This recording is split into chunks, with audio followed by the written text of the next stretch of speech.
Madame, Monsieur, bonjour. Merci de nous rejoindre à la une de l'actualité. Le président de la République, Abdelmajid Tebboune, adresse une lettre d'invitation officielle à l'émir du Qatar, Cheikh Tamim Ben Hamad Al Thani, pour participer aux travaux de la 31e session ordinaire du sommet arabe prévue début novembre à Alger.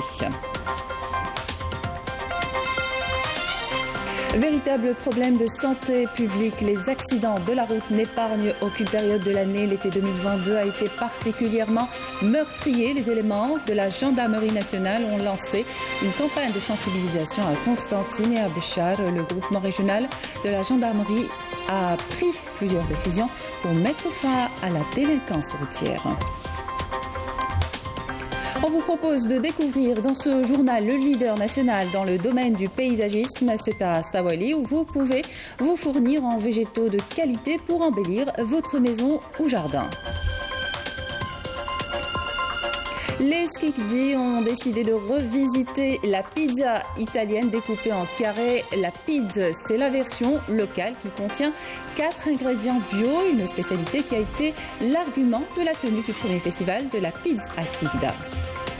Et puis on vous fait une halte El Behia à la fin du journal où le Silver Cloud fait escale depuis hier avec plus de 200 touristes américains à bord pour visiter la ville d'Oran. Bienvenue à tous. Le ministre de l'Énergie, Emin Mohamed Arkab, en sa qualité d'envoyé spécial du président de la République, Abdelmajid Tebboune, a été reçu par l'émir du Qatar, Cheikh Tamim Ben Hamad Al Thani, à qui il a remis la lettre d'invitation officielle adressée par le président de la République pour participer aux travaux de la 31e session ordinaire du sommet arabe prévue à Alger les 1er et 2 novembre.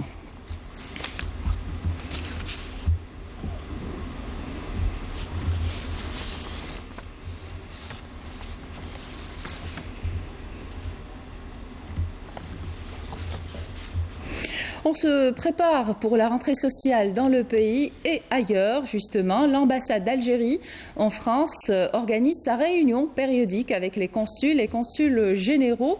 Elle concerne la gestion de la communauté algérienne et ses affaires courantes. Une réunion en présence du recteur de la mosquée de Paris et le représentant d'Air Algérie. Compte rendu de Afaf Blouchette.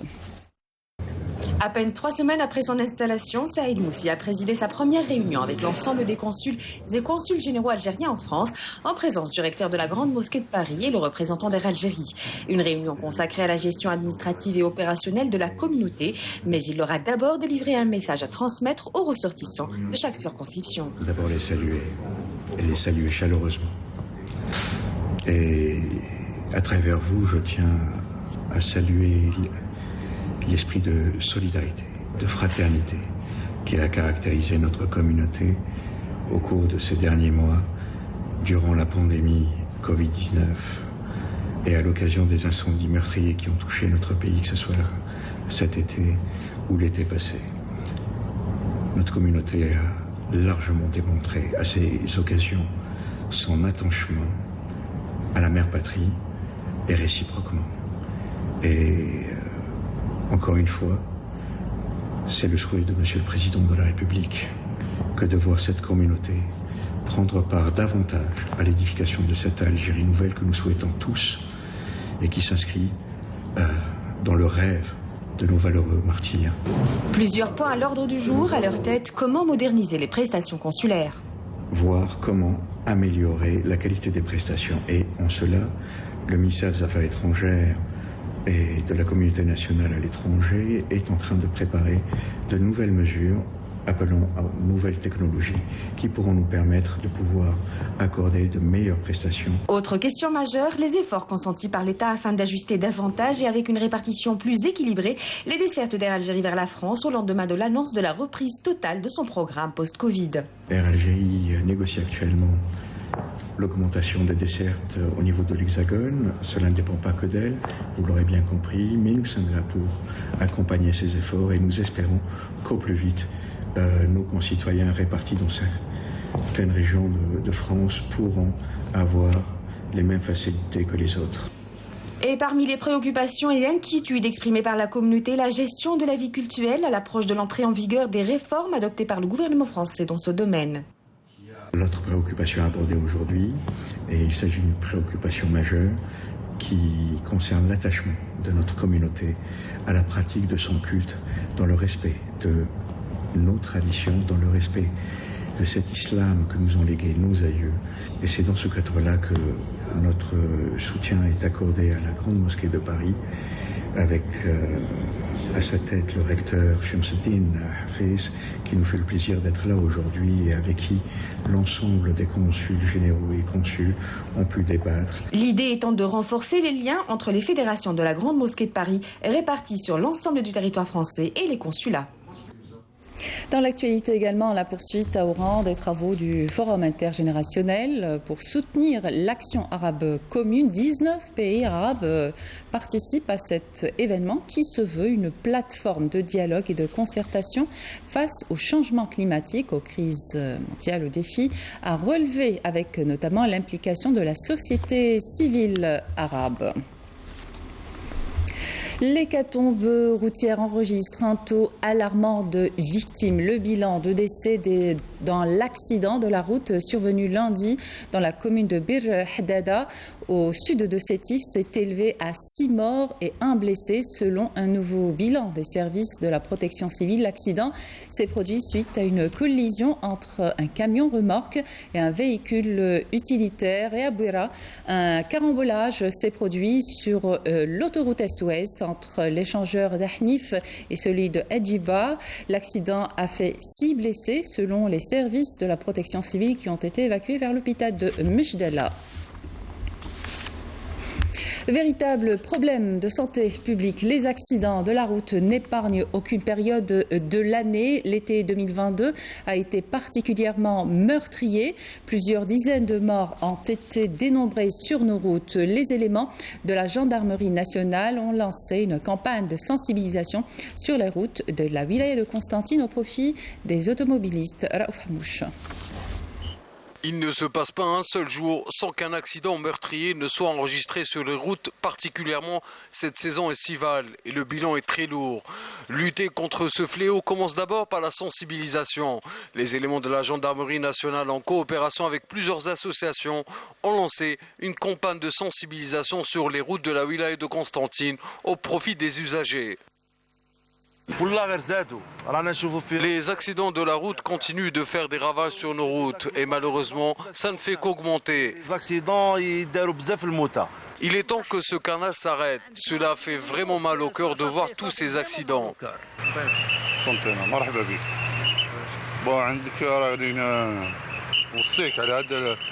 Je vous informe que votre contrôle technique va bientôt expirer. Il faut obligatoirement le renouveler, c'est pour votre sécurité.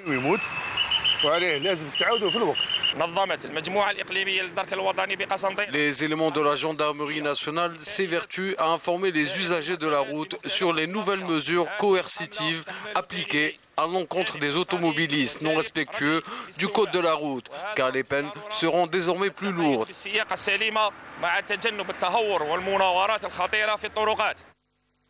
Si l'excès de vitesse ou l'utilisation du téléphone figurent parmi les causes majeures des accidents, le non-respect du contrôle technique des véhicules de transport y est aussi pour beaucoup. Protéger nos vies et celles des autres passe obligatoirement par le renouvellement du contrôle technique du véhicule.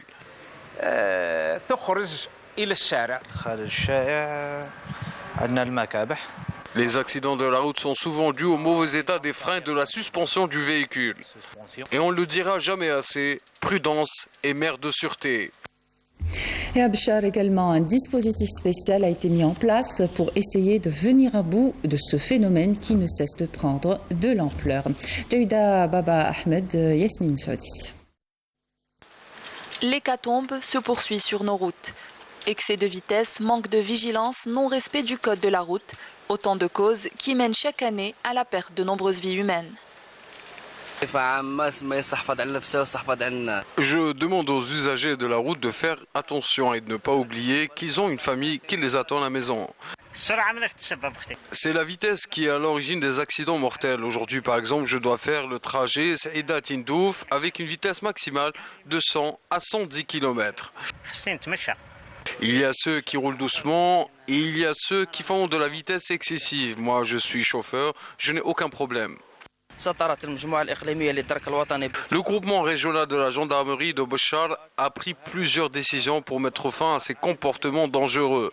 Si la vitesse dépasse les 30% de la vitesse recommandée, cela donnera lieu à un PV qui sera présenté au procureur de la République. À Béchar, un dispositif spécial a été mis en place suite aux décisions prises au dernier Conseil des ministres, lors duquel le président de la République a affirmé que les accidents de la route exigeaient une solution coercitive, compte tenu des proportions qu'a pris ce phénomène ces derniers temps. Des décisions agréablement accueillies par les citoyens. C'est une bonne chose. Je demande par la même occasion aux chauffeurs de bus de faire attention et prendre soin des passagers. Il faut que les lois soient intransigeantes sur la question. Le nombre de victimes dues aux accidents de la route ne cesse d'augmenter. D'après le bilan dressé par le Centre national de la prévention et de la sécurité routière, qui appelle à la prudence au volant et au respect du code de la route. La nouvelle ligne ferroviaire reliant Djelfa à l'Arwat est en cours d'achèvement.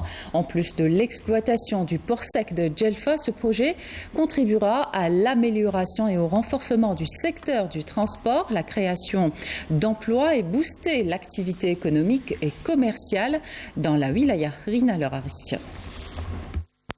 Ce tronçon fait partie du grand projet du ligne ferroviaire devant relier le nord au sud du pays. Les travaux battent leur plein sur cette ligne reliant Djelfa à l'Arwat sur 110 km, un projet réalisé avec des compétences algériennes recrutées principalement dans les régions traversées par cette ligne. Ce projet permettra un gain de temps considérable pour les voyageurs, mais aussi pour le transport des marchandises.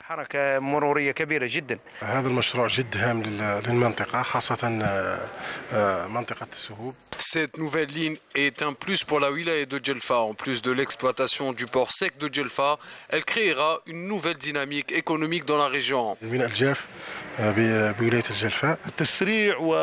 Il s'agit d'un projet d'une grande importance qui apportera essor socio-économique certain pour toute la wilaya de Djelfa.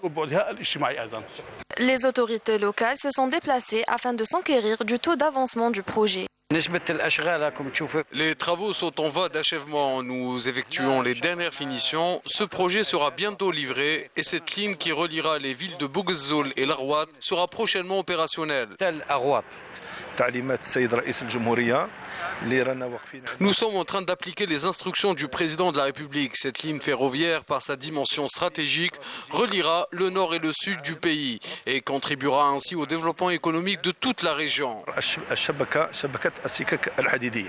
Une fois livré, ce projet contribuera à l'amélioration et au renforcement du secteur du transport, la création d'emplois et boostera l'activité économique et commerciale dans la wilaya de Djelfa. Justice à présent, le parquet de la République près le tribunal de Sidi Mohamed, section nationale de lutte contre les crimes terroristes et subversifs, informe l'opinion publique dans le cadre de la lutte contre les feux de forêt ayant touché plusieurs wilayas du pays, tels que Sétif, Djidjel, Ataraf, des faits constituant des actes subversifs selon les réquisitions des parquets de la République près les tribunaux de ces régions, accompagnés de rapports informatifs et de procédures d'instruction réalisées par la police judiciaire. Les forêts situées dans le ressort juridictionnel de ces tribunaux ont été incendiées délibérément et fait plusieurs victimes et dégâts matériels importants dans l'intention de semer l'effroi au sein de la population et de créer un climat d'insécurité. Le parquet de la République près le tribunal de Sidi Mohamed, section nationale de lutte contre les crimes terroristes et subversifs, a requis les parquets de la République concernés par les enquêtes sur les feux de forêt ayant touché certaines wilayas du pays de se dessaisir de ces enquêtes qui relèvent de la compétence de la section de lutte contre les crimes terroristes et subversifs près le tribunal de Sidi Mohamed. Au Maroc, des organisations locales pointent du doigt le silence du Makhzen face aux contestations grandissantes dans les secteurs de l'éducation, l'enseignement et la santé. Elles dénoncent les pratiques de terreur contre les étudiants. Le point avec Nakhla Labi. Alors que des grèves se profilent un peu partout à travers le pays, l'Organisation démocratique marocaine de la santé, affiliée à la Confédération démocratique du travail, a dénoncé dans un communiqué le silence et le mépris affichés par le Makhzen sur la situation qui prévaut dans le secteur de l'enseignement supérieur et de la santé. Une situation dramatique vécue par les médecins, mais aussi les internes et les résidents qui font l'objet de dénigrements et de provocations. Témoignage à l'appui, l'organisation a mis en avant le harcèlement que subissait au quotidien et qui a induit à sa mort du docteur Yassine Rachid, résident au service urologie au centre hospitalo-universitaire Ibn Rushd de Casablanca. L'organisation, à savoir la Commission nationale des étudiants en médecine, en pharmacie et en chirurgie dentaire, et celle des résidents et des médecins internes, dénonce des pratiques mafieuses répandues dans le milieu hospitalier en l'occurrence. Pour rappel, les affaires scabreuses qui gangrènent le système de santé marocain sont légion. Ce secteur vital est littéralement entaché par plusieurs affaires de malversation et de corruption qui impliquent de hauts fonctionnaires. Le régime est aux abois accablé par des scandales à répétition et qui le désavoue aux yeux du peuple qui envisage l'avenir avec beaucoup de crainte et d'incertitude.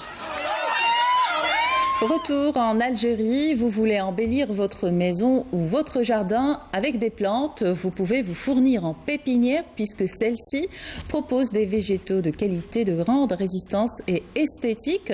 Je vous propose alors de découvrir le leader national dans le domaine du paysagisme et il se trouve à Sawali. Reportage Naïm Al-Walish. Si vous éprouvez le besoin de vous reconnecter à la nature, c'est la pleine saison des plantations, mais l'entreprise publique horticole et espace vert est à pied d'œuvre toute l'année. Près de 200 espèces sont cultivées ici, dans cette pépinière de Sawali, qui compte de nombreux parcs à bois pour les plantes d'intérieur et d'extérieur. Cette multichapelle est composée de 2 chambres, une chambre de nubilisation et une autre d'acclimatation. À notre niveau, dans la nubilisation, la production des plantes, soit par semis, soit par bouture. Voilà. On utilise du liège et du terreau pour le substrat. Voilà. Et ces plantes sont destinées soit pour l'alignement, soit pour la bordure. En tout cas, en général, c'est pour l'embellissement de nos jardins. Des appartements aussi. Nous avons un complexe vitré. Nous avons pour l'intérieur les dracaenas, les cordylines. Pour l'extérieur, ici vous avez de l'érésine, il y a de la bougainvillier comme grimpant. Ça c'est une plante d'intérieur, elle s'appelle chiflera, un chiflera panaché, à feuillage panaché, issu de mode de multiplication, le marcotage aérien, avec un peu de tourbe. La tourbe, on la maintient par un peu de nylon ou un sachet, des deux bouts. Et au bout d'un moment, elle va donner des racines. Une fois la branche enracinée, on la coupe et on la met en pot. La totalité des plantes qui sortent de cette pépinière sont destinées au projet d'aménagement intérieur et extérieur des espaces publics et privés.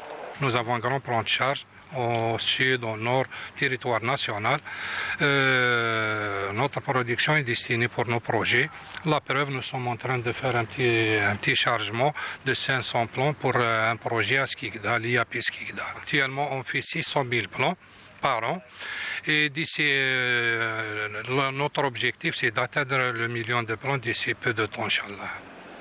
Avec des multichapelles dernier cri, l'entreprise publique d'espaces verts qui existe depuis 4 décennies ambitionne de satisfaire la demande nationale en optimisant au maximum sa production d'ici 2023. Une pizza découpée en carrés au lieu de la forme ronde. À Skikda, on l'appelle la pizza, une version locale qui contient 4 ingrédients bio. Une spécialité qui a été l'argument de la tenue du premier festival de la pizza Skikda avec une participation record pour une première édition qui a créé une animation particulière au centre-ville de l'antique Russie. Voyez ce reportage de Smaïl Belraïdia. Un festival inédit mettant en valeur le patrimoine culinaire national a tenu en haleine les participants au concours de la meilleure pizza, surnom donné depuis plus d'un siècle à la pizza de l'antique Rusicada. Ce festival, c'est un vecteur de richesse où on met en valeur notre art culinaire que le peu de monde qui connaissent ça. Pour moi, c'est une grande réussite. C'est pour la première fois. On mange santé. Je sais qu'il vous manque l'odeur et le goût. Mais à travers la photo, vous allez constater une très belle image qui se compose de l'ail, de l'origan, de l'anchois. Une première édition saluée par les Pizzaolos Skikdi dans différentes catégories, enfants, amateurs et professionnels. C'est la première édition du festival de la pizza dans la wilaya de Skikda. C'est une bonne occasion pour les amateurs de montrer leur talent et moi parmi eux. C'est une bonne participation. Skikda est connu pour sa délicieuse pizza, notamment celle faite à la pâte feuilletée. Je souhaite que cette édition soit célébrée chaque année. وماذا بينا يزيدوا لنا طبعه خلاف تولي كل عام كاينه طبعه، هذه الطبعه الاولى تولي كاينه كل عام. عندي حياتي كامله وانا في لابيتش. Je suis dans le domaine de la pizza depuis les années 62. On peut la garnir avec des anchois, du thym, les olives et l'ail aussi. les anchois شويه الثوم. La concurrence fut rude, rendant la mission du jury très difficile. C'est la première fois, le premier événement ici à Skikda. Parmi beaucoup de choses, كانوا بزاف شغل حاجات différentes, les candidats. On a pris les choses en main concernant le jury, l'appréciation et comment on a noté les gens. D'abord, c'est la présentation. L'oula, l'hygiène, deuxième, sur le goût, sur les ingrédients et sur la pâte, si elle est croustillante ou là non, on joue la cuisson aussi de la pâte. Il y a plusieurs éléments. Et la propriété et l'hygiène, il y a l'oula ou le benna. La réussite de ce festival a peine une seconde édition qui est déjà très attendue. La ville d'Oran est de plus en plus convoitée par les touristes grâce à ses nombreux atouts touristiques. 200 touristes américains sont arrivés cette semaine à bord du Silver Cloud à Oran pour une visite 3 jours. On fait une halte à El Behia avec Slimane Skandar.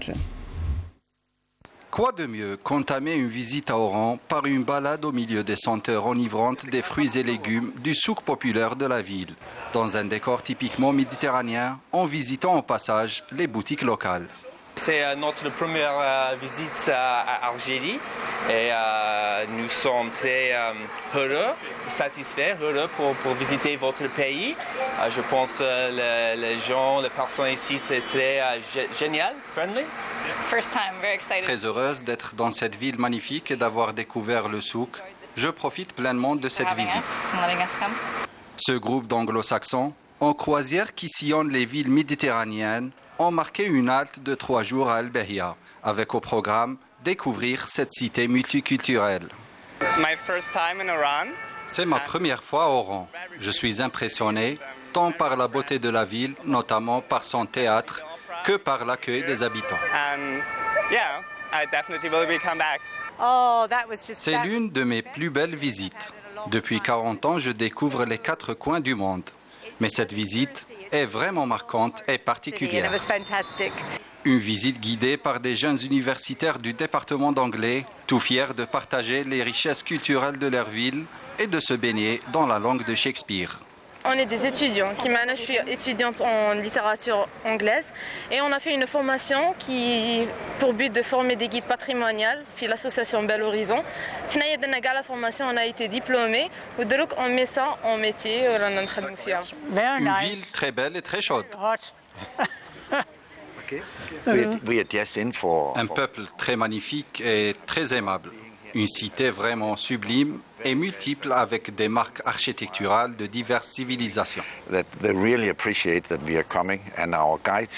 Des retombées touristiques qui commencent à apporter leurs fruits notamment après le succès des Jeux méditerranéens, dont l'impact en termes d'image est considérable, semble encore faire la promotion d'Oran. Et c'est la fin de cette édition. Merci de votre attention. Excellente suite de programme sur Canal Algérie.